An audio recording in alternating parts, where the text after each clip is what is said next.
આતંકવાદી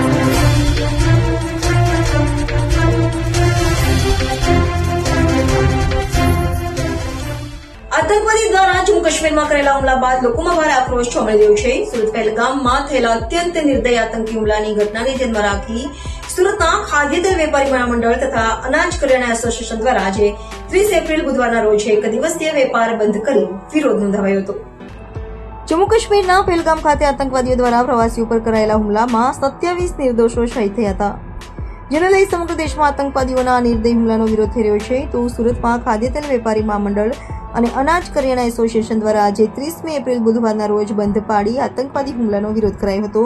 તો આ અંગે સુરત ઓઇલ એસોસિએશનના પ્રતિનિધિ રૂપેશ વોરાએ જણાવ્યું હતું કે પહેલગામમાં નિર્દોષ લોકો પર જે આવા કાયર આતંકવાદીઓ દ્વારા હુમલો કરાયો છે તેનો વિરોધ કરવા માટે સમગ્ર સુરતમાં ખાદ્ય તેલ અને અનાજના હોલસેલ વેપારીઓ સંપૂર્ણ રીતે બંધ પાડ્યું હતું અને મૃતકોને શ્રદ્ધાંજલિ પણ આપી હતી।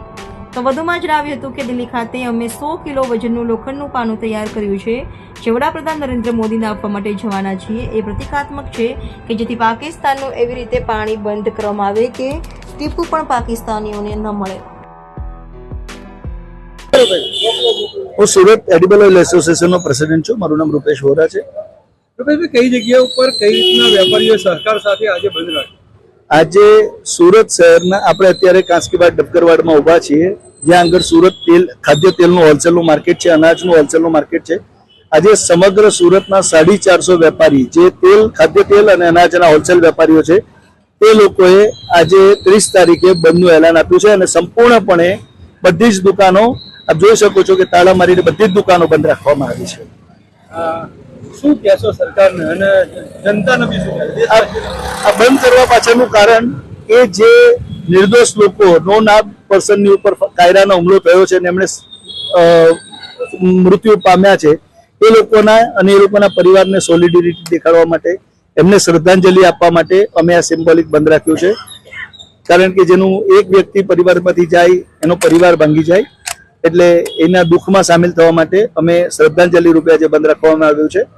સાથે ને સાથે સરકારે જે આ પગલાં લીધા છે આ પગલાં ઇનફ નથી એવું અમારું સ્પષ્ટ માનવું છે। અમે સરકારના આ પગલાંથી સંતુષ્ટ નથી। અમે સરકારશ્રીને વિનંતી કરીએ છીએ કે વધુ આક્રમક પગલાં લેવામાં આવે અને સાથે જ અમે એવું માનીએ છીએ કે વોટર ડિપ્લોમેસી અમે ભારત સરકારને એટલે કે માનનીય શ્રી વડાપ્રધાન નરેન્દ્ર મોદી સાહેબને 100 કિલોનું નળ બંધ કરવાનું એક પાનું સિમ્બોલિક રીતે આપવા માંગીએ છીએ, જે અમે દિલ્હી ખાતે રૂબરૂ એમને આપવાના છીએ। જેનો અમારો ઇન્ટેન્શન એટલો જ છે કે પાણી એવી રીતે બંધ કરો કે ભવિષ્યમાં આ રીતે દેશ પર હુમલો ન થઈ શકે।